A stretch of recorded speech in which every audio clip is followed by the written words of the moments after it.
家好，我是杰瑞。5月1日，我们造访了特拉华州的古巴山花园 Mount Cuba Center。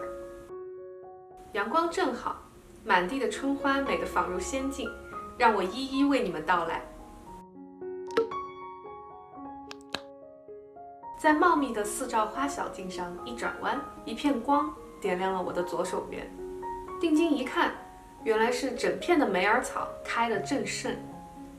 指头般大小的小花迎风摆动，摇曳生姿，以毛茸茸的苔藓为底，穿插着泡沫花和其他野花，再从中窜出几株瘦高的4兆花树。从此，仙境这个带来美好感受的词，在我脑中有了具象的存在。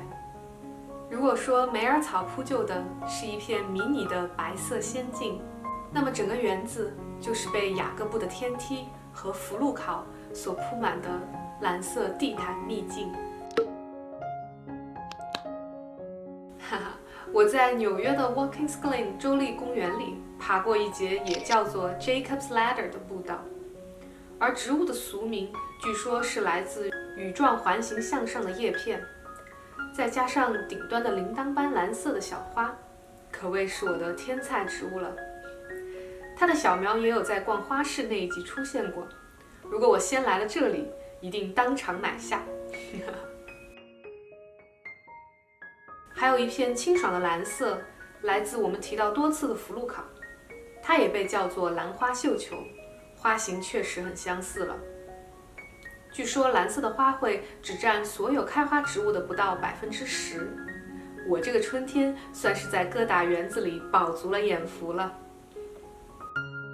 好了，下面要隆重介绍 Mount Cuba 的招牌，以各类岩灵草 Trillium 为代表的春日限定们。目前全世界约3/4的岩灵草品种都只出现在北美东部地区，有一些还是濒危品种。除了生命周期的短暂，岩灵草特殊的叶片结构和花朵形态也将它与任何其他的多年生草本区分开来。据说这也是园子主人 Copeland 夫人最爱的花卉，有这一片专门的岩灵草园。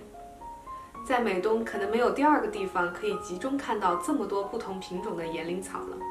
且看且珍惜吧。还有另一种算是近来真心把我萌到的春日限定，有着可爱简单的英文名 May Apple， 但中文译名又令人闻风丧胆，叫做美洲鬼鹫或是盾叶鬼鹫。这么恐怖的名字可能是源于它全株有毒吧，但又可以入药，成熟的果实也可以适量食用。我还是更愿意去想象它童话般的那一面，特别的 Y 字形态，中心开出唯一的小花，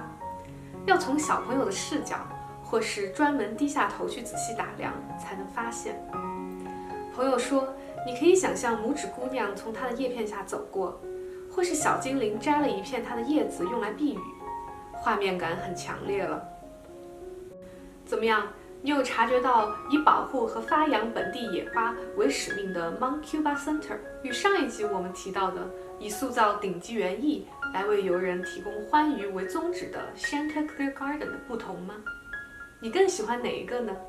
留言让我知道吧。更多四季赏园，我们下期见。